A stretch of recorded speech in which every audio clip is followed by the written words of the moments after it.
আমরা কথা মূলত আলোচনা করছিলাম মৃতকে কেন্দ্র করে কিছু শিরক এবং বিদআত নিয়ে। এটা আমি আর 5 মিনিটে যে কয়টা পয়েন্ট ছিল শেষ করে দিয়ে মৃত মানুষদের জন্য তাহলে আমরা কি করতে পারি, এটা তো করণীয় থাকে।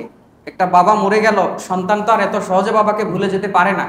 একটা সন্তান মরে গেল, বাবাও তো তাকে এত সহজে ভুলে যেতে পারে না। মনে তো চাই যে কিছু করি, তো আবার ইচ্ছা মতো করলেও তো হবে না, শরীয়ত অনুযায়ী করতে হবে। তো শরীয়ত এ ব্যাপারে আমাদেরকে কি বলে, কি নির্দেশনা দেয়, আমরা একটু এগুলো জানবো এবং আমল করার চেষ্টা করবো ইনশাআল্লাহ। গত জুমাতে আমি 27টা পয়েন্ট বলেছিলাম। 28 নম্বর পয়েন্ট হচ্ছে গোসল করানোর সময় বিভিন্ন দোয়া পড়া। বাংলাদেশে এরকম কিছু আছে যারা গোসল করানোর সময় বিভিন্ন দোয়া আছে তারা বানিয়েছে। আমার এগুলো মুখস্থ নাই, এগুলো আমার মুখস্থ করার আমি প্রয়োজনে মনে করি না। ভালো কিছু মুখস্থ করবো, অযথা ওইটাতে সময় ব্যয় করে আমার লাভ কি? গোসল করানোর সময়, মৃতকে ধোয়ানোর সময় এমন কোনো দোয়া বা এমন কোনো কথা নেই যেটা আপনাকে বলতে হবে, স্বাভাবিকভাবে গোসল করাবেন, এই হলো কথা। 29 নাম্বার, স্বামী মরার সঙ্গে সঙ্গে স্ত্রীর কান থেকে দুল, নাক থেকে ফুল এবং যদি শরীরে ভালো কাপড় চোপড় থাকে তৎক্ষণাৎ এলাকার কিছু মহিলারা অতি উদ্গ্রীব হয়ে সব কিছু খোলার জন্য রেডি হয়ে থাকে। কথা বলেন ঠিক নয় কি? মা বোনেরা আছেন, কান খাড়া করেন। এত আপনাকে মায়ের চেয়ে মাসির দরদ বেশি কে করতে বলেছে আপনাকে এত? এগুলো কোথা থেকে পান? মেয়েটা অনেক সময় কাঁদতে কাঁদতে সে সেন্সলেস হয়ে যাচ্ছে, তার জ্ঞানই নাই। আর ওরা ওই অবস্থায় নাকের ফুল খোলার জন্য ওই যে সুতা লাগিয়ে কি করে জানে টানাটানি শুরু করে দিয়েছে। এগুলো করতে আপনাকে কে বলেছে? ইদ্যত সে পালন করবে। ইসলাম এতটাও বোকা নয়, এতটাও নিষ্ঠুর নয় যে স্বামী মরেছে আর আপনাকে সাথে সাথে তার কানের দুল খুলে নিতে হবে, নাকের ফুল খুলে নিতে হবে। এগুলো জাহেলিয়াত, এগুলো থেকে বেঁচে থাকুন। এগুলোতে শরীয়তের কোনো মূল্য নাই। ধীরে সুস্থে সে স্বাভাবিক হবে, ইদ্যত পালন করবে, সাথে সাথেই খোলা লাগবে, তৎক্ষণাৎ খোলা লাগবে। তার মনে কষ্ট, চোখে কান্না, ওই অবস্থায় খুলতে হবে। এগুলো জাহেলিয়াত ছাড়া আর কিছু নয়। আল্লাহ আমাদের এগুলো থেকে হেফাজত করুক, বলেন আমিন। 30 নাম্বার, আপনার মৃতকে সিরিয়াল করে দেখা, সিরিয়াল হয়ে দেখা, বিশেষ করে মহিলা মানুষকে, পুরুষদের। শরীয়ত কি এতই পাগল হয়ে গেল? বলেন, একটা মেয়ে মানুষ মারা গিয়েছে, আপনি ছেলে মানুষ লাইন করে দেখছেন, লাইন করে দেখানো হচ্ছে, আপনার কি মনে হয় ইসলামে এর অনুমতি থাকতে পারে? এখন খুতবা হচ্ছে বাবা, এখন খুতবা হচ্ছে, ব্রেনে হয়তো সমস্যা আছে, যাক আল্লাহ মাফ করুক, বলেন আমিন। তারাও আয়াতুম মিন আয়াতিল্লাহ, এগুলাও আল্লাহর। আপনারা অনেকে হাসলেন, কেন হাসলেন? আপনি আমি তো এরকম করব না, বা একটা জ্ঞান সম্পন্ন পাগল তো এটা করবে না। আল্লাহ চাইলে আপনাকে আমাকে ওই জায়গাতে রাখতে পারতো না? এদেরকে আল্লাহ কেন সৃষ্টি করেছে? বোবা, কালা, পাগল, জন্ম থেকে জন্মান্ধ কেন তৈরি করেছে? আল্লাহ বুঝাতে চাই যে তোদেরকেও এরকম বানাতে পারতাম। আপনি আমি দেখে হাসি। এগুলো হচ্ছে আয়াতুম মিন আয়াতিল্লাহ, আল্লাহর এক একটা নিদর্শন, এক একটা শিক্ষা আপনার আর আমার জন্য। তো যাই হোক, যেটা বলছিলাম, মৃতকে সিরিয়াল করে দেখা, বিশেষ করে মহিলা মানুষকে, এবং মহিলারা পুরুষদেরকে গাদাগাদি করে দেখতে যাওয়া, এর শরীয়তে কোনো বৈধতা নাই। এখন বলবেন হুজুর, জীবিত অবস্থায় থাকতে ভাবিরে কত দেখলাম, এখন মরে গেছে শেষ দেখা দেখবো, আপনি ফতুয়া নিয়ে আসছেন। ভাই, সে জীবিত অবস্থায় তার চেহারা দেখিয়েছে, পর্দা করে নাই, এই দায়ভার কার? সে করেছে তার। এখন সে মরে গেছে, এখন সে পর্দা তাকে আপনি করিয়ে রাখবেন না খুলে রাখবেন, এইটা এখন আপনার উপরে বর্তায়। যারা অভিভাবক রয়েছেন, দায়িত্বশীল রয়েছেন, এখন সে মরে গেছে, এখন কবর পর্যন্ত নিয়ে যাওয়া রাখা, এর দায়িত্ব কার উপরে রয়েছে? অভিভাবকের উপরে রয়েছে। আপনার উপরে এবার দায়িত্ব, আপনি তাকে কিভাবে রাখবেন। কথা বুঝতে পেরেছেন? অনেকেই বলে হুজুর বেঁচে থাকতেই পর্দা করে নাই। আমাদের এলাকাতে ভাই বাস্তব কথা, এগুলো আমি দেখে শুনে বলছি, এমনি মনের কষ্ট এমনি এইগুলো বলছি না, এমনি পয়েন্টগুলো বানাই নাই। বলছে বেঁচে থাকতে কত দেখলাম, এখন আবার মরে গেছে দেখতে সমস্যা কি? বেহায়া কাকে বলে চিন্তা করেন। সুতরাং কোনো মহিলা মরে গেলে পুরুষ মানুষের সিরিয়াল করে দেখার কিছু নেই। সাহাবায়ে কেরামগণ এরকম সিরিয়াল করে দেখেছেন, এরকম কোনো নজির নাই। মহিলা মরে গেছে, আপনাদের কি মনে হয়? একটা মহিলা মরে গেছে আর পুরুষ সাহাবীরা লাইন দিয়ে ওই মেয়েকে দেখেছে, আপনাদের কি মনে হয়? হয়েছে এরকম? বা ওই মেয়ে, ওই যেই ফ্যামিলিতে ওই মেয়ে মরে গেছে, ওই পরিবারের লোকজনেরা ওই মহিলাকে সবার জন্য ওপেন করে খুলে দিয়েছে, সবাই দেখেছে, এমন আপনার মনে হয়? আরে সাহাবীদের এমন গায়রত ছিল, এক সাহাবীর উটের উপরে, যেই উটে তার স্ত্রী, তার বাড়ির মেয়েরা চলাফেরা করতো, ওই উটে একটা পুরুষ ওঠার কারণে সেই উটকে জবাই করে রান্না করে খেয়ে ফেলেছে। কারণ ওই উঠে পরপুরুষ উঠেছে, ওই উঠে আমার স্ত্রী, আমার মা, আমার ফ্যামিলির মেয়ে উঠতে পারে না। তাদের গায়রত দেখেছেন, তাদের আত্মসম্মান বোধ দেখেছেন। আর আপনার আমার মা বোনেরা অনেক সময় সুযোগ থাকার পরেও রাস্তাঘাটে কাপড় চোপড় শুকাইতে দেয়, মানুষের চোখে পড়ে এরকম মহিলাদের কাপড় চোপড় মানুষের চোখে পড়ে, ইচ্ছা এইরকম জায়গাতে শুকাতে দেওয়াও জায়েজ নাই, রাস্তায় শুকাইতে দিয়েছেন। কত বদ অন্তরের, কুলুবুহুম কুলুবুশ শায়াতিনি ফি জুসমানি ইনসিন, দেখতে মানুষের মতো অন্তর শয়তানের। ওই কাপড় দেখে আপনার মেয়েকে, আপনার স্ত্রীকে, আপনার পরিবারের যারা মহিলা সদস্য তাদেরকে কল্পনা করবে, এরকম নষ্ট অন্তরের মানুষ আছে না নাই? আমাদের অনেক জায়গাতে মা বোনেরা আছে, হ্যাঁ, যেই জায়গাগুলোতে সম্ভব না, অনেক জায়গাতে আমি বুঝি যে কোথায় শুকাইতে দিবে তাহলে। তবে সুযোগ থাকার পরেও একেবারে মানুষের চোখের সামনে কাপড় শুকাইতে দেওয়া মহিলাদের জায়েজ নয়। সুতরাং লাইন করে মহিলাদের দেখা, যদি শরম থাকে আর দেখবেন না। আপনার মা, বোন, স্ত্রী সেটা ভিন্ন কথা ভাই, এটা আপনার জন্য মাহরাম, আপনি তার জন্য। নন মাহরাম হয়ে আরেকজনকে সিরিয়াল করে দেখেন, এগুলো জাহেলিয়াত, নোংরামি ছাড়া আর কিছু নয়। আচ্ছা, এখানে আরেকটা ভালো কথা আবার মনে পড়ে গেল। এক জায়গাতে আমি জানাজা করতে গিয়েছি, তখন আরো ছোট, আমার বয়স তখন আরো কম, আরো 4-5 বছর আগের কথা। তো তখন আমি যখন ছোট মানুষ, তো ওই যে মুর্দা মারা গেছে সে ওসিয়ত করে গিয়েছিল আমার জানাজাটার জন্য ওই ছেলে পড়ায়, সম্পর্কে আমার নানি হয়, নানির বাড়ির এলাকা। তো আমি জানাজা পড়ার জন্য দাঁড়িয়ে গেছি, তখনও মহিলা মানুষেরা এসে জানাজা শুরু হবে, তখনও বলছে একটু মুখ খুলে দেন দেখবো। তো একজন দৌড়ে গিয়ে মুখ খুলে দিল, তারা দেখলো, চলে গেল। আমি বিরক্ত বোধ করলাম যে এইটার কি দরকার। তখন একজন বলে উঠলো, দূর, এ বাচ্চা ছেলে আবার কি জানে, দেখা যাবে না তোমারে বলছে।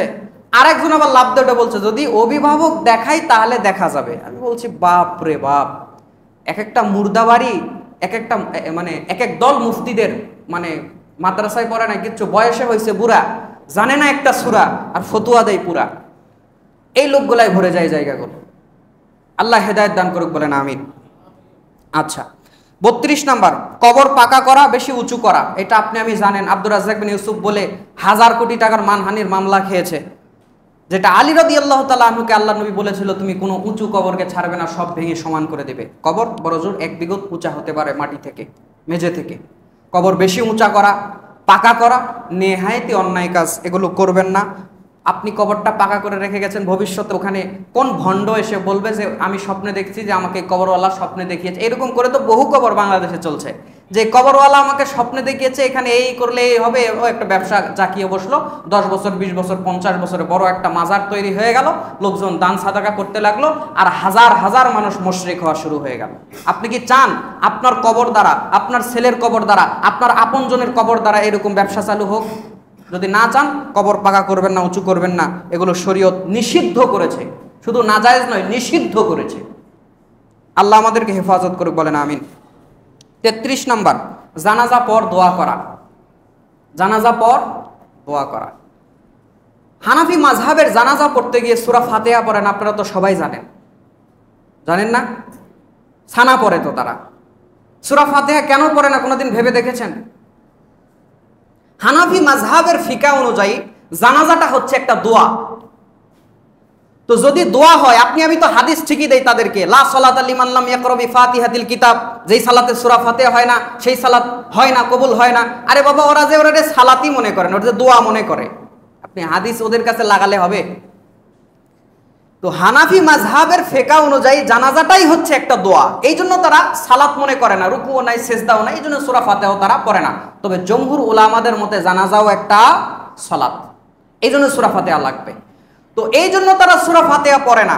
তো জানাজাকে আপনাদের গোরার হুজুররা বলে গেল দোয়া, দোয়া করলেন, সবকিছু হলো। জানাজাটা আসলে পুরাটা দোয়া, সব দোয়া, গাইবেনা, সাগীরেনা, কাবীরেনা, যাকারিনা, ছোট বড়, উপস্থিত অনুপস্থিত, মারা গেছে, জীবিত আছে, সবার জন্য দোয়া।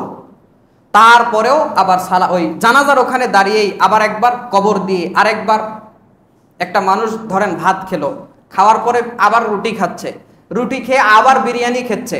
আপনি বললেন, কিরে তুই দুপুরে কি খাইলি? তার মানে কি খাইলি যে তোরে বারবার খেতে হয়? তো আপনি জানাজাতে কি দোয়া করলেন যে বারবার আপনাকে করতেই হয়?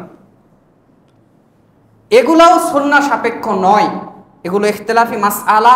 কিছু হুজুররা, আল্লাহ ছাড় দিলেও হুজুররা ছাড় দেয় না। তো আল্লাহ কোনো ব্যাপারে ছাড় দিবে, কিন্তু বাংলাদেশের হুজুররা ছাড় দিবে না।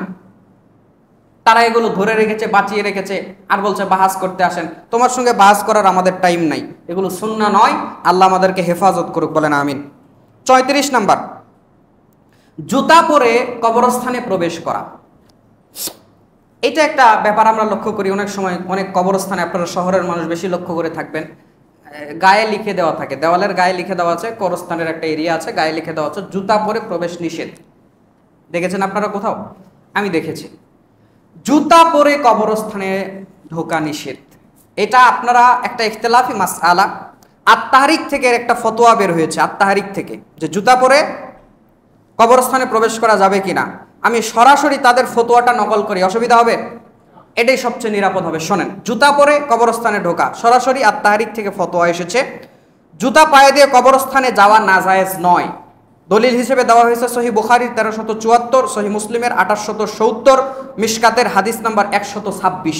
কোন হাদিসটা? ওই হাদিসটা যে আল্লাহ নবী বলেছেন, কোনো মানুষকে কবরে রেখে যখন তার আপনজনেরা যায়, সে জুতার শব্দ শুনতে পায়। তো জুতার শব্দ শুনতে পায়, আল্লাহ নবী বলছে, তার মানে জুতা নিয়ে গেছে, তাই তো শব্দ শুনতে পায়। তো তারা প্রথমেই এই হাদিসটা নিয়ে এসে বলেছেন যে জুতা পরে কবরস্থানে প্রবেশ করা নাজায়েজ নয়। আচ্ছা, আর কি লিখেছে?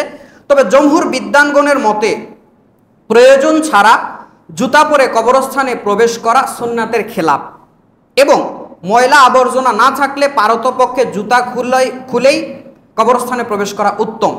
দলিল আল কুদামা, ইবনু কুদামা আল মুগনি 224 নম্বর পৃষ্ঠা, ইবনু হাজার আসকলানি ফতহুল বারির, বুখারীর ব্যাখ্যাকার ফতহুল বারি, তিনি সেখানে লিখেছেন 206 পৃষ্ঠাতে 3 নম্বর খণ্ডের, এবং ইমাম শওকানি নয়নুল আওতারের মধ্যে উল্লেখ করেছেন, এবং ফতোয়া লাজনায়াত দায়েমা সৌদি আরবের ফতোয়া, এবং ফতোয়া উসাইমিন সহ অসংখ্য ফতোয়াতে তারা উল্লেখ করেছেন যে জুতা পরে কবরস্থানে প্রবেশ করাটা উচিত নয়।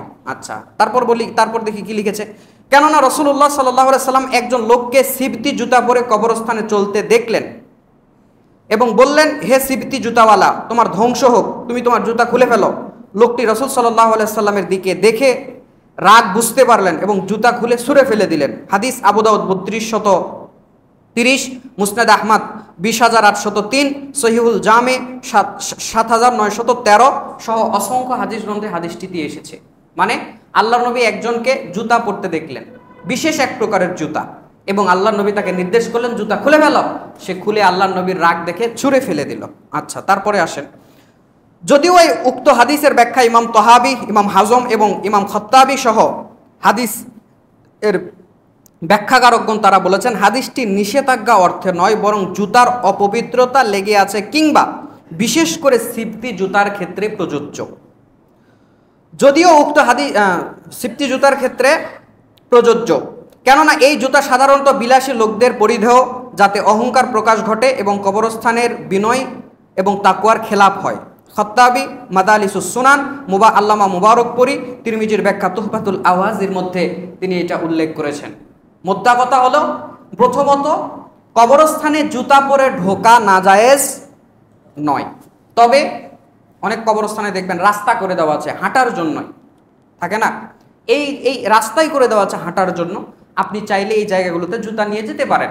অথবা এমন আছে আমাদের গ্রামগঞ্জের যেগুলো কবরস্থান বাঁশঝাড়ের মধ্যে এবং কাটা ইত্যাদি আছে, বিশেষ করে আমাদের যেটা কবরস্থান আমরা এটা খেয়াল করি, বিভিন্ন বড় বড় কাটা, আমরা ওই যে বাবলার কাটা সহ বিভিন্ন ধরনের কাটা আছে, এগুলো গাছ আছে, বড়ইয়ের ওই যে আমরা বন বড়ই বলি, সেগুলোর প্রচুর গাছ ওই জায়গাগুলোতে, এবং পায়ে আঘাত করে।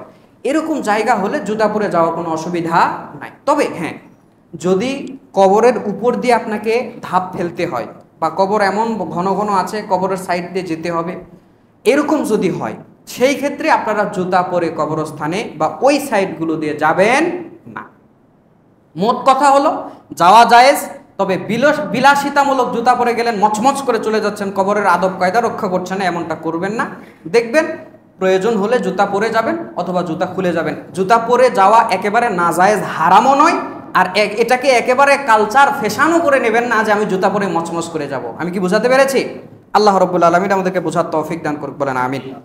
এই পয়েন্টের এই দিকের শেষ পয়েন্ট, সেটা হলো 35 নাম্বার, 40 করা, 3 দিনা করা, খাওয়া দাওয়ার অনুষ্ঠান করা, সবচেয়ে বড় ভেজালওয়ালা কথা 40 করা ইত্যাদি।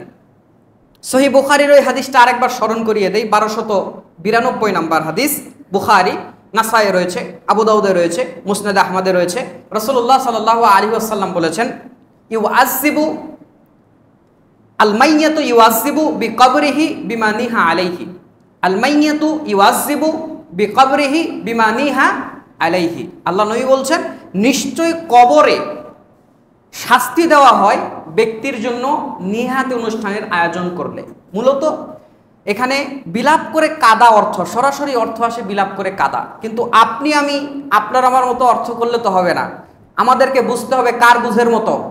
সাহাবীদের বুঝের মতো। আমাদেরকে বুঝতে হবে তাবেঈদের বুঝের মতো। এইটাই হচ্ছে আমাদের বিশেষ বৈশিষ্ট্য, যে কোরআন হাদিস আমরা আমাদের মতো বুঝি না, আমরা সাহাবী এবং তাবেঈদের বুঝ গ্রহণ করার চেষ্টা করি। তো 1612 নম্বর হাদিস ইবনু মাজাহ, আবারও বলছি হাদিস নাম্বার 1612 নম্বর হাদিস ইবনু মাজাহ। আল্লাহর নবীর সাহাবীরা বলছেন, একটা মানুষ মারা গেলে তার বাড়িতে অনেক লোক জমায়েত হওয়া এবং খাবার দাবার পাঠানো, খাবার দাবারের অনুষ্ঠান করা, এগুলোকে আমরা নিহায়াত অনুষ্ঠানের মধ্যে ভাবতাম, এগুলোকে আমরা এই বিলাপের মধ্যে হিসাব করতাম। তো সাহাবীরা বলছে যে 1 বছর পর আপনি চাচা, মামু, খালু, এলাকার লোকজন সব আছে, প্রত্যেক 40 দিন পর একবার করলেন, বছরে বছরে করেন, এই যে একত্রিত করা, এইটা কেউ বিলাপের অন্তর্ভুক্ত বলেছে সাহাবায়ে কেরামগণ। এবং খাবার দাবারের অনুষ্ঠান করা, কাঙালি ভোজ করা ইত্যাদি যা রয়েছে, এগুলোকে সাহাবীরা মনে করতো এগুলো ওই বিলাপের মধ্যে, ওই শোক দিবসের মধ্যে অন্তর্ভুক্ত।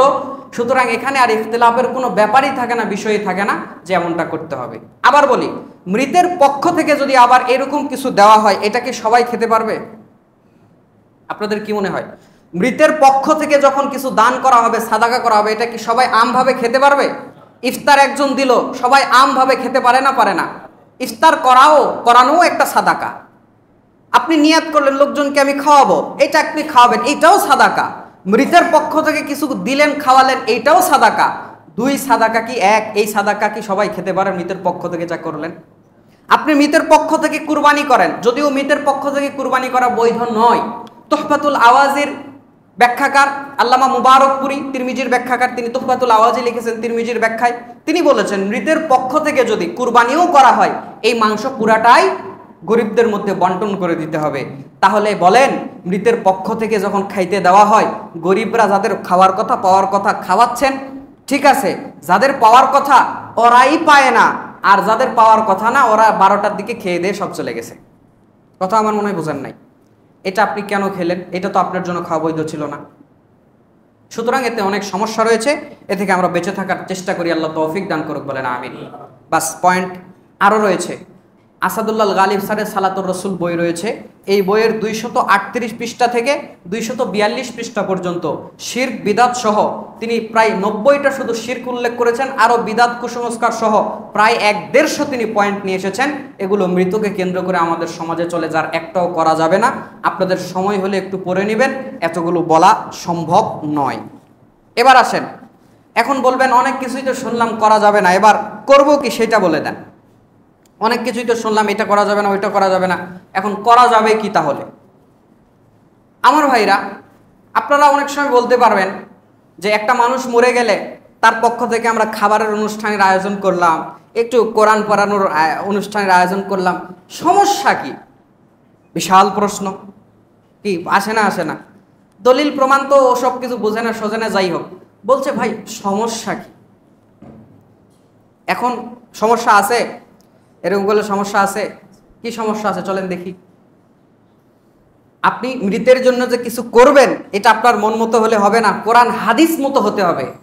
যতই ভালো আপনি করেন, যদি এখন বলেন করলে সমস্যা কি, আপনার জন্য আমার উত্তর, প্রথম উত্তর, করাই যাবে না। প্রথম উত্তর, করাই যাবে না। দ্বিতীয় উত্তর, তিরমিজিতে দোয়া অধ্যায়ে একটি হাদিস এসেছে, রাসূলুল্লাহ সাল্লাল্লাহু আলাইহি ওয়াসাল্লাম এক সাহাবীকে ঘুমের দোয়া শিক্ষা দিচ্ছেন। কিসের দোয়া? ঘুমের দোয়া।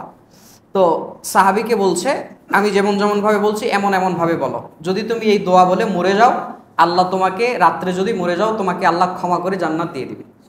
আর যদি তুমি এই দোয়া বলে ঘুমাওয়ার এর সাথে ওঠো, তুমি কল্যাণের সঙ্গে তোমার দিনের শুরু করলে। তো আল্লাহ নবী দোয়া শেখাচ্ছে, বিশাল দোয়া। তো আল্লাহ নবী দোয়া শেখাচ্ছে, সাহাবী শিখছে। এক পর্যায়ে রাসূলুল্লাহ সাল্লাল্লাহু আলাইহি ওয়াসাল্লাম সাহাবীকে দোয়া বলতে বলল যে আমানতু বিনাবিয়িক আল্লাযী আরসালতা। দোয়ার এক অংশে রয়েছে যে আমানতু বিনাবিয়িক আল্লাযী আরসালতা, বলো আমি ঈমান আনলাম সেই নবীর উপরে যাকে আল্লাহ পাঠিয়েছেন। এটা আল্লাহর নবী বলতে বলল। তো সাহাবী কি বলেছে? আমানতু বিরাসূলিক আল্লাযী আরসালতা। সাহাবী কি বলেছে? আমানতু বিরাসূলিক আল্লাযী আরসালতা। আর আল্লাহর নবী কি শিখিয়ে দিয়েছেন? আমানতু বিনাবিয়িক আল্লাযী আরসালতা। তার মানে আল্লাহর নবী শিখাই দিল নবী শব্দ বলো, সাহাবী বলল রাসূল শব্দ। খুবই কি ভুল করেছে? খারাপ করেছে? আপনার কাছে নবী রাসূল দুই শব্দের মধ্যে ওজনদায়ী শব্দ কোনটা? রাসূল। কেন? সব রাসূলই নবী, কিন্তু সব নবী রাসূল নয়। রাসূল তাকে বলা হয় যার উপরে নতুন ওয়াহি আসে। মুসা আলাইহিস সালাম তিনি নবী এবং তার উপরে কিতাব এসেছিল, এই জন্য তিনি রাসূল। তার ভাই ছিল, তার ভাইয়ের নাম হচ্ছে আপনার হারুন আলাইহিস সালাম। তিনি মুসা আলাইহিস সালামের দ্বীন প্রচার করতেন। তিনি শুধু নবী, তিনি রাসূল নন। তার মানে রাসূল শব্দ নবী শব্দের চাইতে ভারী এবং সম্মানজনক। এবং আল্লাহর নবী রাসূল ছিলেন না? ছিলেন না? নবীও তিনি ছিলেন, রাসূলও তিনি ছিলেন। তার মানে সাহাবী যা বলেছে 19 না 20 না, যা বলেছে ঠিক বলেছে, বরং ভালো একটা সুন্দর শব্দ ব্যবহার করেছে আল্লাহর নবীর সামনেই।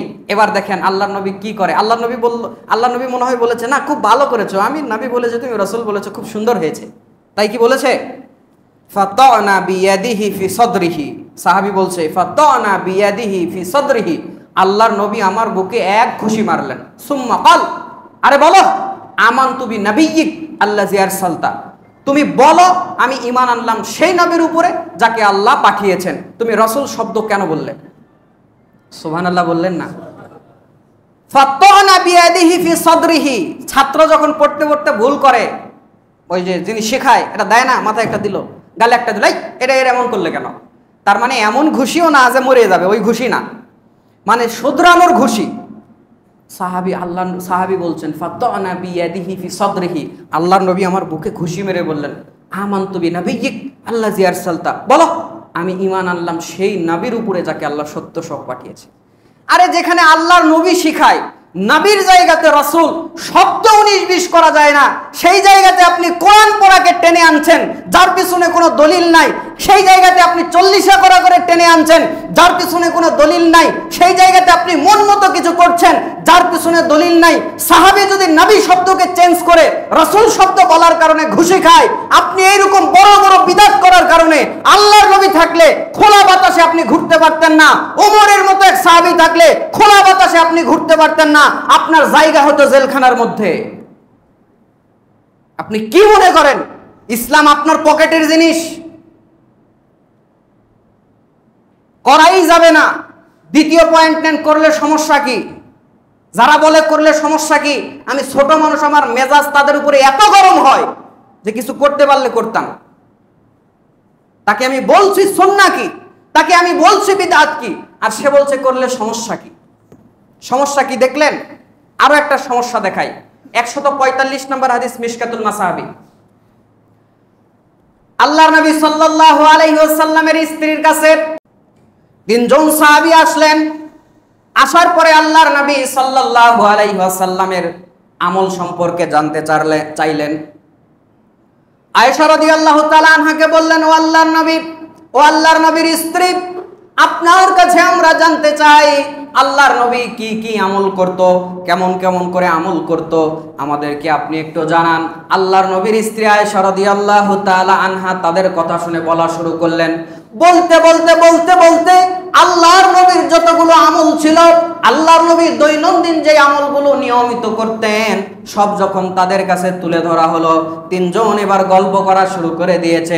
একজন বলছে, আরে আল্লাহর নবী তিনি তো যেই কাজগুলো করেন এটা তার জন্য অনেক, তিনি তো আল্লাহর নবী, আল্লাহ রব্বুল আলামিন তার সামনে যদি সামনের কোনো ভুল চুক আল্লাহ মাফ করে দিয়েছেন, পিছনে কোনো যদি ভুল চুক থাকে আল্লাহ রব্বুল আলামিন মাফ করে দিয়েছেন।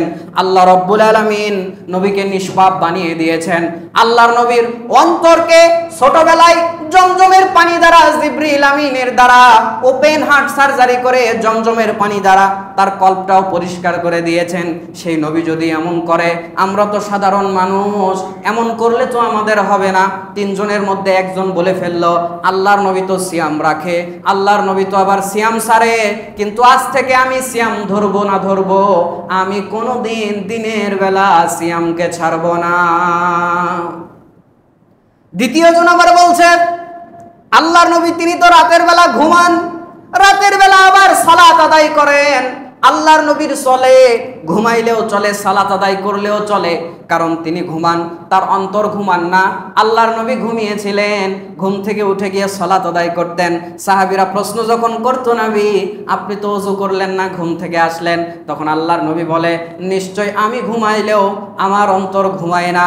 তো আল্লাহর নবী ঘুমাইলে কি জাগলে কি, তার অন্তর তো জাগনা থাকে।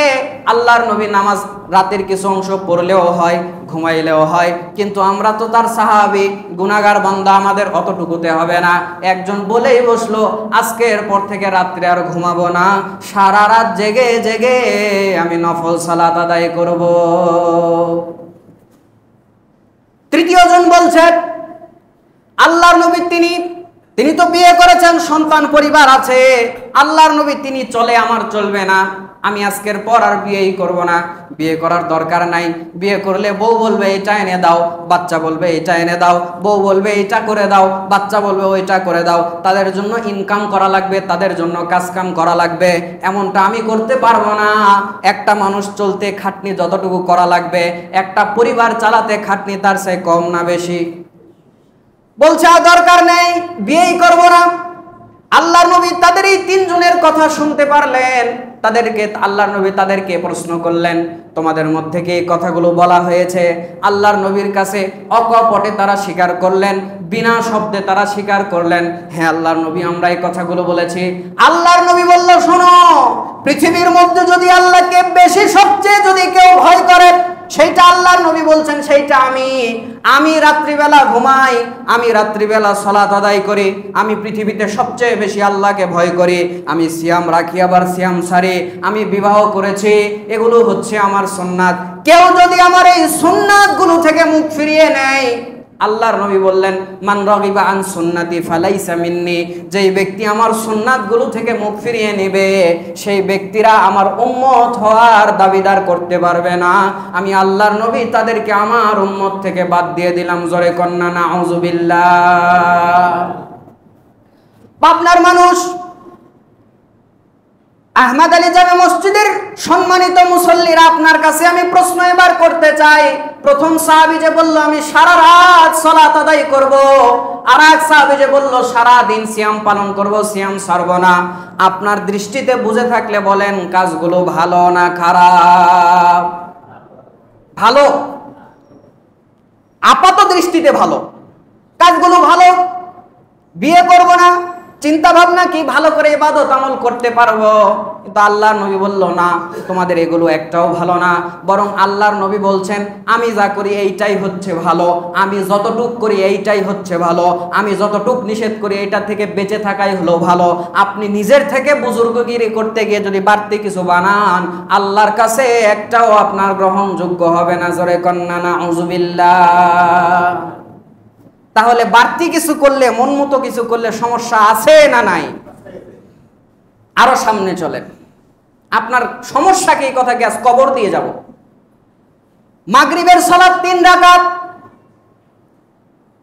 কোন মানুষ যদি মনে করে 3 রাকাত মাগরিবের সালাত, আজকে একটু 4 রাকাত আদায় করে নেই, 4 রাকাত সালাত আদায় করে নেই। সালাতই তো 3 রাকাত, এটা আবার কেমন হয়? বেজোর। কোনো নামাজ তো বেজোর নাই। ফজর 2 জোর, জহর 4 জোর, আসর 4 জোর, মাগরিবটা 3, এশাও 4 জোর। এইটাকে আর বেজোর রাখবো না, এইটাকেও জোর জোর করে 4 বানায় দিলাম। এবার বুদ্ধিমান মানুষ, বুদ্ধিমান মহল বুঝে থাকলে বলেন, কেউ যদি মাগরিবের নামাজ জেনে শুনে 4 রাকাত আদায় করে, ওই ব্যক্তির সালাত হবে না, পুরাটাই বাতিল হয়ে যায়। 3 রাকাতের নেকি তো পাবে, কম তো আর সে করে নাই, একটু বেশিই করছে, 3 রাকাতের নেকি তো পাবে, পাবে? পাবে না। আরো সহজ করে বলি, আজকে জুমার দিন, ছুটির দিন, কাজ নাই, অফিস নাই, প্রত্যেক দিন কাজের মধ্যে, অফিসের মধ্যেও জোহরের নামাজ 4 পড়া হয়। আজকে থেকে সবাই আমরা নিয়ত করলাম, আজকে তো জুমাবার, 4 রাকাত নামাজ প্রত্যেক দিন পড়া হয়। আজকে জুমাবার, এমনিতে ছুটির দিন, আর 2 রাকাত বেশি হলে সমস্যা কি? 4-এর জায়গা তো 6 হওয়ার কথা, সেই জায়গাতে যাক প্রত্যেক দিন জোহর 4 পড়ে, আজকেও জোহর জুমার সময় 4 রাকাত জুমা পড়ে। এবার বুঝে থাকলে বলেন, আপনার জুমা হবে তো? 2 রাকাতের নেকি পাবেন তো? 4 রাকাত যদি আপনি পড়েন, 2ও বাদ হয়ে যাবে, বাড়তি 2ও বাদ হয়ে যাবে। মানে ইবাদত হচ্ছে অঙ্কের মতো, করতে করতে করতে করতে 2 পৃষ্ঠা অঙ্ক করে শেষ 2 লাইনে গিয়ে যদি একটা ভুল করেন, 2 পৃষ্ঠা খাতাও নষ্ট, কলমও নষ্ট, নাম্বারও 0।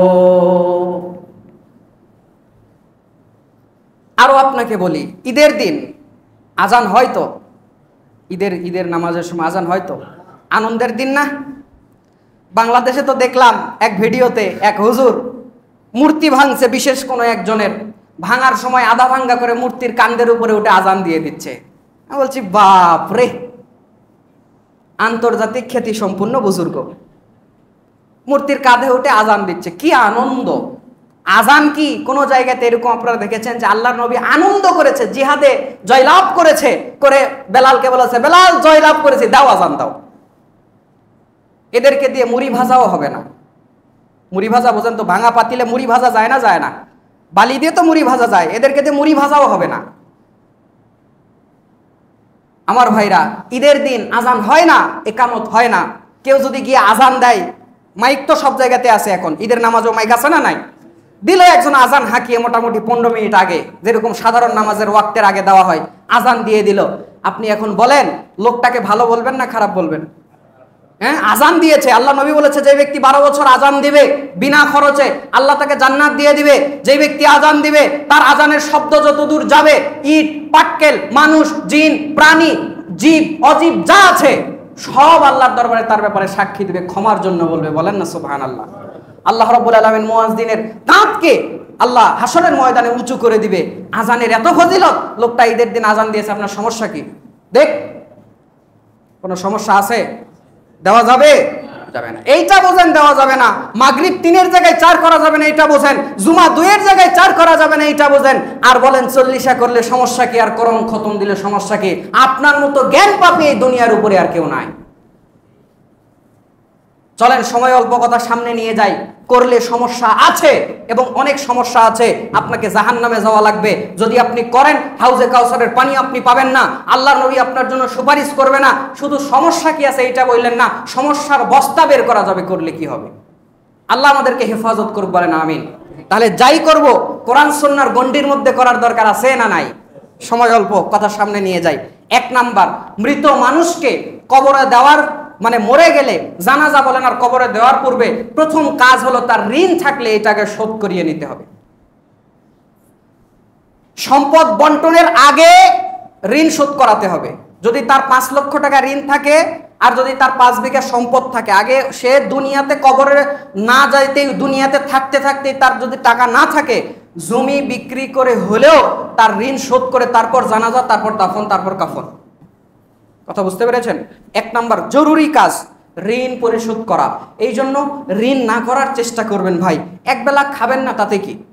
একবেলা খাবেন না, 1 সপ্তাহ একটু কষ্ট করে থাকবেন। কেন ঋণ করতে যান? আর বিশেষ করে যারা কিস্তি তোলেন, হাতে ধরে বলি, পায়ে ধরে বলি, জীবনে আপনার পরিবারে বার বরকত উন্নতি কিচ্ছু হবে না। যেটুকু উন্নতি করবেন সব কিস্তিওয়ালারা খেয়ে শেষ।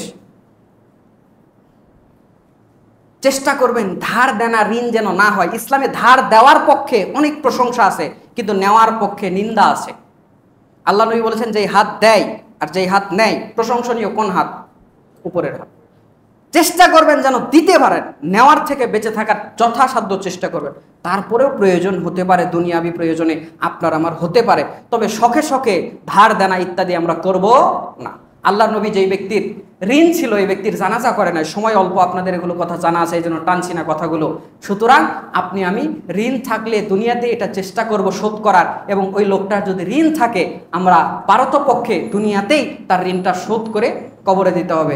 আমার নানার কথা বলছি, মানুষের কথা বলতে যাইব না। আমার নানার এখনো 60,000 টাকা ঋণ আছে, মারা গেছে কমপক্ষে মনে হয় 3 বছর হবে। আমার নানার কথা বলছি। কে দিবে এই টাকা? মেয়েরাও বলে দিব না, ছেলেরাও বলে দিব না। 22 বিঘা জমি রেখে গেছে, ছেলে মেয়েরা লুটে পুটে খাচ্ছে, বাপের 60,000 টাকা শোধ করার জন্য কেউ এগিয়ে আসে নাই। তার কবরে কি হচ্ছে আল্লাহই ভালো জানে। কে দিবে এটা শোধ করবে বলেন? আপনি মরার পরে এরকম গোলযোগ লাগবে না, এটা আপনি কেমনে বুঝলেন? ছেলেদেরকে বাড়ি করে দিয়েছে ভাই, 2 তলা আলিশান বাড়ি, দেখলে আপনার চোখ ধাঁধাবে। ওই ছেলেদের মনে একটু দয়া হয় না? বাপের মাত্র 60,000 টাকা আছে, 2 বিঘা ধানের, এক সিজনের 2 বিঘার ধানের টাকাই লাগবে না শোধ করতে, করবে না। এবং এটা নিয়ে এমন দ্বন্দ্ব হয়েছে, আর কেউই দিবে না, কেউই দিবে না। কি হবে তার এখন? এটা আমার নানার কথা বলছি। দেখি আল্লাহ যদি আমাকে তৌফিক দেয়, আমি চেষ্টা করব ভবিষ্যতে এই ঋণটা, নানার, সে তো আমার আপন, দাদা সে তো আমার আপন, আমি চেষ্টা করব আল্লাহ যেন আমাকে তৌফিক দেয় তার ঋণটা শোধ করে দেওয়ার। বলেন আমি। আমার মনে মনে নিয়ত আছে, আমি কাউকে বলিই নাই, আমার আপনজনকেও বলি নাই, বাপকেও বলি নাই, মাকেও বলি নাই। আপনাদের কাছে বলতে বলতে কথাটা চলে আসলো। আল্লাহ যেন আমাকে তৌফিক দেয়, কারণ নিশ্চিত তার কবরের জন্য শাস্তি হচ্ছে। আল্লাহ হেফাজত করুক, বলেন আমিন।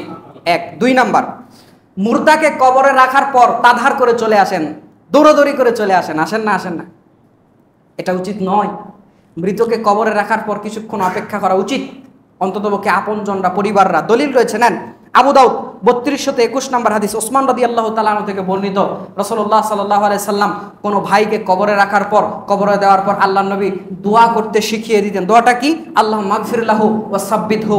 ও সাহাবীরা, তোমাদের ওই ভাইয়ের জন্য দোয়া করো, তোমাদের ওই ভাইয়ের জন্য দোয়া করো, আল্লাহ যেন তাকে মাফ করে, আল্লাহ যেন তাকে শক্ত রাখে, সে যেন প্রশ্নের উত্তরগুলো দিতে পারে। এবং রাসূল সাল্লাল্লাহু আলাইহি ওয়াসাল্লামের এক সাহাবী ওমর ইবনুল আস রাদিয়াল্লাহু তাআলা আনহু, এটা মুসলিমের 221 নম্বর হাদিসে এসেছে, তিনি তার সন্তানদেরকে বলেছিলেন, ও সন্তানরা, আমাকে কবরে রেখে তোমরা তাড়াতাড়ি চলে এসো না, তোমরা আমার কবরে কিছুক্ষণ অপেক্ষা করো।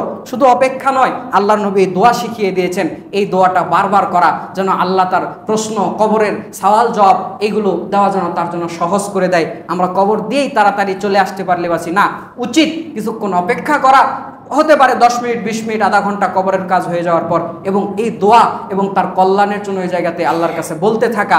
এটা বললে আশা করা যায় আল্লাহ তার প্রশ্ন উত্তর সহজ করে দিবে। এটা আমার ধারণা আপনারা কেউ করেন না। করেন? করেন। অথচ হাদিস শত শত বছর ধরে কিতাবে পড়ে রয়েছে, কেউ দেখে না, কেউ পড়ে না। অপেক্ষা করবেন, এত ব্যস্ততা কিসের? আরে সন্তান, আপনাকে বলছি, আপনার বাপ আপনার জন্য সারা জীবন দিয়েছে, বাপের জন্য 1 ঘন্টা, আধা ঘন্টা কবরের সাইডে দাঁড়িয়ে আল্লাহর কাছে কি সেই দিন দোয়া করা যাবে না? যাই, আমরা করি না, অনাগ্রহ, অনীহা। আল্লাহ আমাদের আগ্রহ বাড়িয়ে দেখ, বলেন আমিন।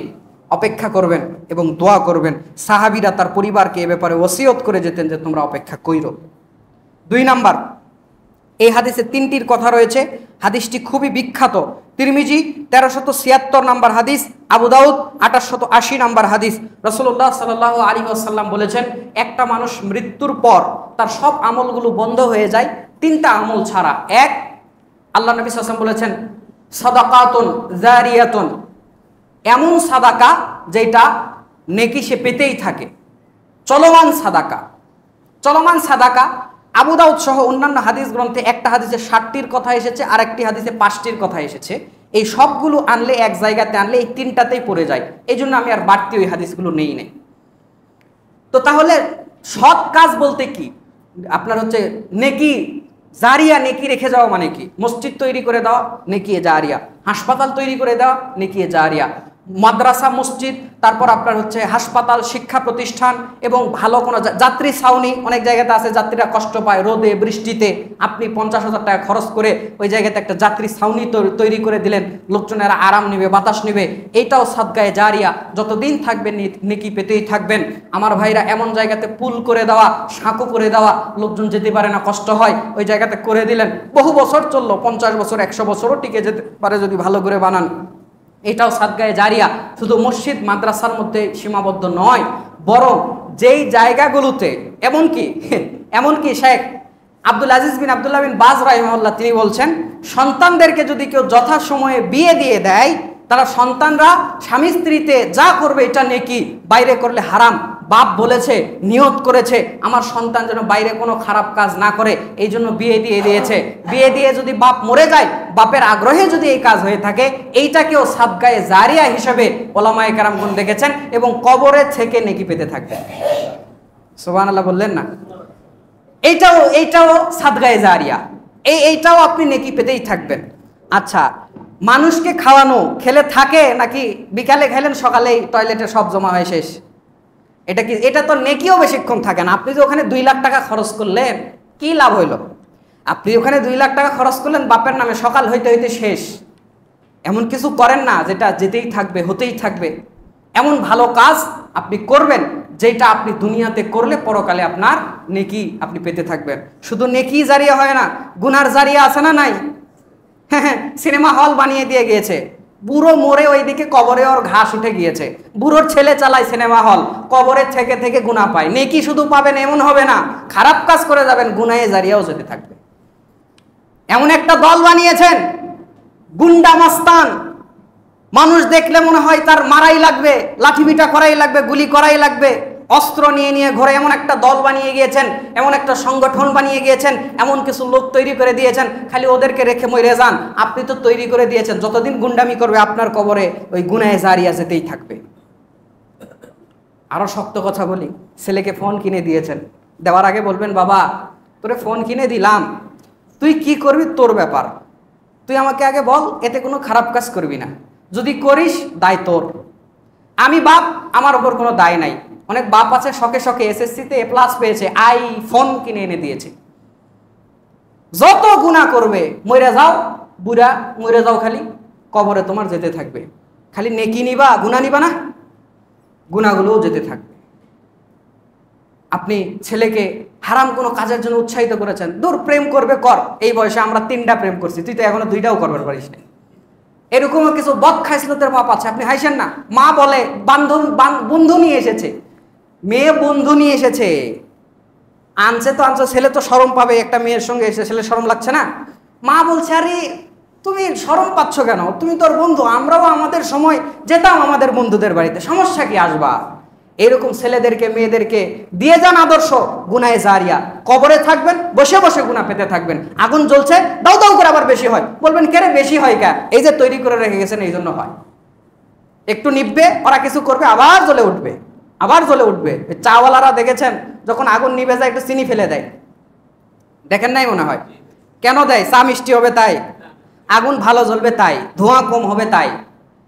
তা আপনার একটু আগুন নিববে ভাব, এরা এই যে রেখে গেছেন শয়তানের হাড্ডি, এরা একটু কিছু করবে, দাও দাও করে আরো জ্বলে উঠবে। আল্লাহ আমাদেরকে হেফাজত করুক বলেন আমিন। সুতরাং যেরকম নেকিয়ে জারিয়া করে যাবেন, গুনাহে জারিয়া থেকেও বাঁচার চেষ্টা করবেন। আল্লাহ আমাদের হেফাজত করুক। সময় অল্প, কথা সামনে নিয়ে যাই। 2 নাম্বার, আও ইলমুন, এমন জ্ঞান যেই জ্ঞানটা মানুষের কল্যাণ হয়। এটা আমরা অনেকেই ভুল অনুবাদ করি, কোরআন হাদিসের জ্ঞান অনুবাদ করি, এটা ঠিক নয়। হাদিসের শব্দে এমন শব্দ নাই, হাদিসের শব্দে বলা আছে উপকারী জ্ঞান। সবচেয়ে পৃথিবীতে উপকারী জ্ঞান হচ্ছে কোরআন এবং হাদিসের জ্ঞান, এর চেয়ে বড় উপকারী আর কোনো জ্ঞান নাই। তবে হ্যাঁ, এইটার পাশাপাশি অনেক উপকারী জ্ঞান আছে। ডাক্তারি আপনি জানেন, শিখে দিয়ে গেলেন, উপকারী জ্ঞান। আপনি বিদ্যা জানেন, লেখাপড়া জানেন, শিক্ষকতা জানেন, শিক্ষা জানেন, শিক্ষাগত যোগ্যতা আছে, ছাত্র তৈরি করে দিয়ে গেলেন, শিখিয়ে দিয়ে গেলেন। এটা যদি ভালো হয়, সে ডাক্তার হয়ে জনকল্যাণমূলক কাজ করে, ইঞ্জিনিয়ার হয়ে ভালো রাস্তাঘাট তৈরি করে। আপনি এই যে শিখিয়ে দিয়ে গেলেন, স্যার হিসেবে, শিক্ষক হিসেবে, যে কোনো ভালো জ্ঞান যদি দিয়ে যান, তারা এটা ব্যবহার করবে, আরেকজনকে শিখাবে, আরেকজনকে শিখাবে, আরেকজনকে শিখাবে। এভাবে আপনি কবরে যতদিন আছে, এর নেকি যত লাইন লম্বা হবে, আপনার কবরের নেকি যেতেই থাকবে, যেতেই থাকবে এবং যেতেই থাকবে। কাবিলের কবলে যেরকম পৃথিবীতে যত মানুষ হত্যা হয়, কাবিলের কবরে একটা ভাগ কিয়ামত তখন থেকে যাওয়া শুরু হয়েছে, কিয়ামত পর্যন্ত একটা ভাগ যেতেই থাকবে, কারণ সে মানুষকে হত্যা করা সে প্রথম তৈরি করেছে, তার কবরে একটা গুনাহ যেতেই থাকবে। আপনি ভালো কাজ করে যান, খারাপ কাজ করে যান, দুইটারই লেশ আপনার কবর পর্যন্ত যাবে। সুতরাং ভালো কোনো জ্ঞান শিখে থাকলে আমরা এটা প্রচার করব। আল্লাহ আমাদেরকে তৌফিক দান করুক, বলেন আমিন। 3 নাম্বার, ওয়ালাদুন সালিহুন ইয়াদউ লাহু, এবং নেক সন্তান। যদি বাপ মা মরে যাওয়ার পর নেক সন্তান দোয়া করে, তাহলে আল্লাহ রাব্বুল আলামিন তার দোয়া কবুল করবেন, এবং পরকালে যদি তার কবরে কোনো শাস্তিও হয়, অথবা বাপ যদি জান্নাতেও যায়, আল্লাহ এই ছেলের মেয়ের দোয়ার কারণে মর্যাদাকে বাড়িয়ে দেবে। সুবহানাল্লাহ বললেন না?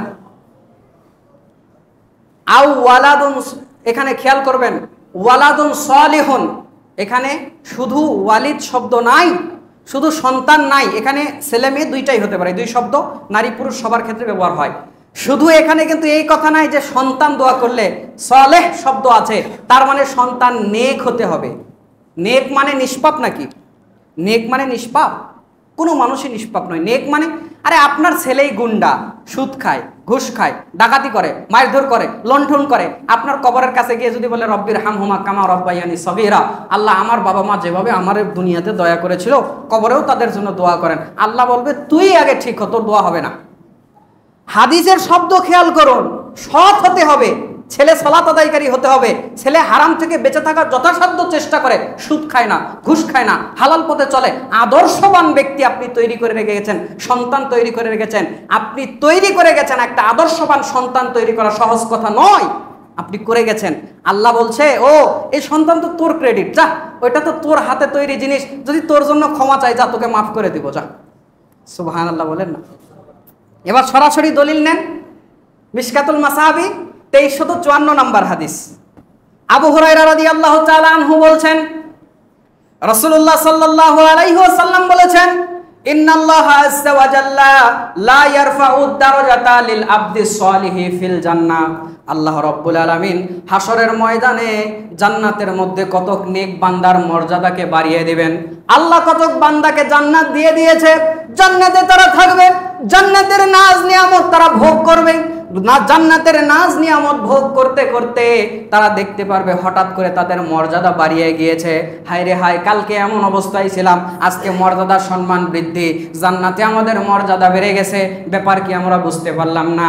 ফাকালু, তারা বলবে, ইয়া রাব্বি, ও আমাদের প্রতিপালক, আন্না লি হাযিহি, আমাদের সম্মানটা হঠাৎ কেন বেড়ে গেল আমরা বুঝতে পারলাম না। কালকে যে অবস্থায় ছিলাম, একটু আগে যে অবস্থায় ছিলাম, এখনই অবস্থার উন্নতি বুঝতে পারলাম না।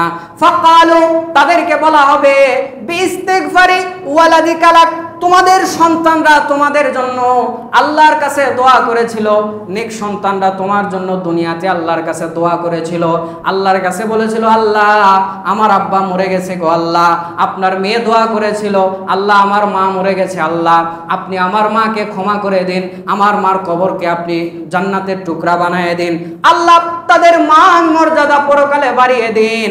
তা আল্লাহ বলবে, বান্দারা দুনিয়ার মধ্যে তোদের সন্তানরা তোদের জন্য দোয়া করেছে, তোরাই তোরে তৈরি করে রেখে এসেছিলি, ফজরের সময় সালাত আদায় করতে হাত ধরে মসজিদে নিয়ে আসতি, বারবার বলেছিস বাবা দুনিয়াতে হারাম খাবি না, বলতে বলতে তৈরি করতে করতে সন্তানের বয়স 25 বছর, 25 বছর পর্যন্ত একটা মানুষকে আদর্শবান করে তুলেছিস, এই 25 বছর পর আর সে কখনো খারাপ কাজ করে নাই, এইটা তো তুই তৈরি করা সন্তান, এই আল্লাহর কাছে বলেছে, আমার কাছে বলেছে, আল্লাহ আপনি আমার বাবা মাকে ক্ষমা করে দেন, তোমার ওই সন্তানের দোয়ার কারণে, ওই নেক সন্তানের দোয়া করার কারণে আজকে তোমাদের জান্নাতে মর্যাদা আমি বাড়িয়ে দিয়েছি। জোরে বলেন না সুবহানাল্লাহ। নেক সন্তান যদি দোয়া করে তাহলে আল্লাহ আপনার পক্ষ থেকে কবুল করে নেবে। জোরে বলেন না আলহামদুলিল্লাহ। সময় খুবই অল্প, সময় দৌড়াচ্ছে, আমরা আমাদের কথাগুলোকে একটু গুটিয়ে নেওয়ার চেষ্টা করি। তাহলে এখানে 3টা পেলাম, আরেকটা হচ্ছে এখানে তাহলে পেলাম 1 2 3 3 6টা পেলাম, ঠিক না? একটা বললাম ঋণ শোধ, আরেকটা বললাম কবরে অবস্থান, আর এখানেই 3টা পাওয়া গেল, তাহলে কয়টা হলো? 6টা। 7ম নাম্বার, সন্তান যদি বাবা মার পক্ষ থেকে মৃত্যুর পরে দান সাদাকা করে, এর ফলাফল আল্লাহ তাকে দিবে। দলিল সহিহ বুখারীতে নাসায়ে রয়েছে, 3652 নম্বর হাদিস, আবু হুরায়রা রাদিয়াল্লাহু তাআলা আনহু রাবি, তিনি একদিন আল্লাহর নবীকে এসে বলছে, আল্লাহর নবী, আমার আব্বা সম্পদ রেখে মারা গেছে, আমি কি তার পক্ষ থেকে কিছু দান করব না? এটা কি তার কাফফারা হবে? এতে কি তার কাফফারা হবে না? সে কি লাভ পাবে না? আল্লাহর নবী বলল, হ্যাঁ সে পাবে, তুমি তার পক্ষ থেকে দান করো। জোরে বলেন না সুবহানাল্লাহ। দান করবেন, বাবা মা নেকি পেয়ে যাবে। এ সম্পর্কে আরেকটি হাদিস, সাদ ইবনে উবাদা, বুখারীতে হাদিস রয়েছে 2756 নম্বর হাদিস, সাদ ইবনে উবাদা রাদিয়াল্লাহু তাআলা আনহু, তিনি আল্লাহর নবীর কাছে এসে বলছেন, আল্লাহর নবী, সাদ ইবনে উবাদার বাগান ছিল, অনেক বাগান ছিল।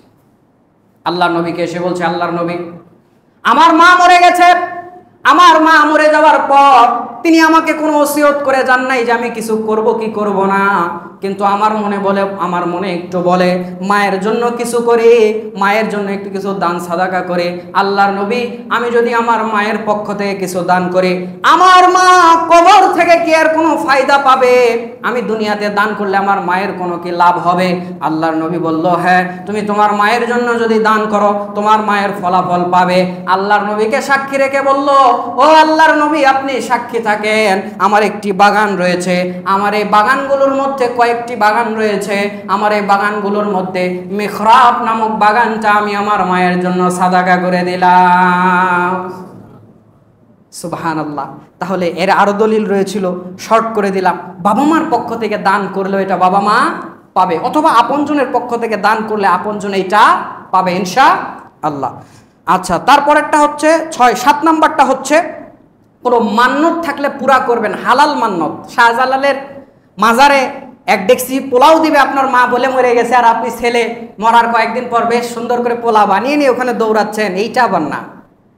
যদি সঠিক কোনো মান্নত করে থাকে, এমন হতে পারে যে বাবা আমি একটু লোকজনকে খাওয়াবো, একটা স্বাভাবিক মান্নত থাকে না এরকম, যে আমার বিল্ডিংয়ের বা আমার এলাকার লোকজনকে একদিন একটু খুব শখ খাওয়াবো, মরে গেছে খাওয়াতে পারে নাই, আপনি সন্তান, আপনার অ্যাবিলিটি আছে, আপনি আপনার ওই হচ্ছে বাবাকে মাকে, আপনি আপনার ওই বাবা মার ওই ওসিয়ত পুরার জন্য লোকজনকে খাওয়াবেন, এর ফলাফল, এর নেকি, এর সওয়াব পাবে আপনার আব্বা আম্মা এবং ওই আপনজন।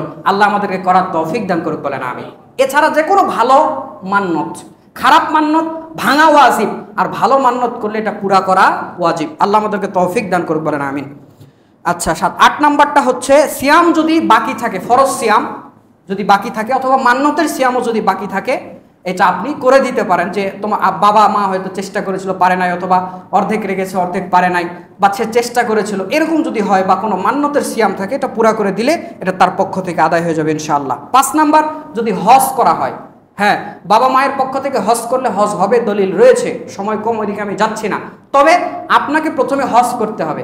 অনেকেই আছে, উনি প্রথম হজে যাচ্ছে, বাবার নামে হজ করছে, তোমার বাবার নামেও হয় নাই, তোমার নামেও হয় নাই, 7 লাখ টাকাই মাটি। বললেন এত বড় কথা? হ্যাঁ, আল্লাহ নবী বলেছেন, ইন্নামাল আমালু বিন্নিয়াত, প্রত্যেক কাজ নিয়তের উপর নির্ভর করে। তা আপনি আগে হজ করা লাগবে, করে বাপ মায়ের নামে করা লাগবে, এটা শরীয়তের বিধান, জরুরি বিধান।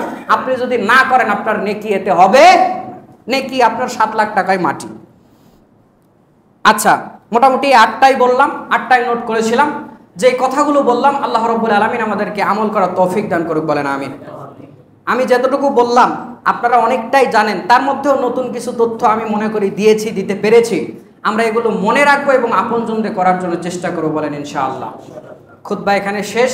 বলেছিলাম বন্যার্থদের জন্য আমি 5 মিনিট কথা বলবো।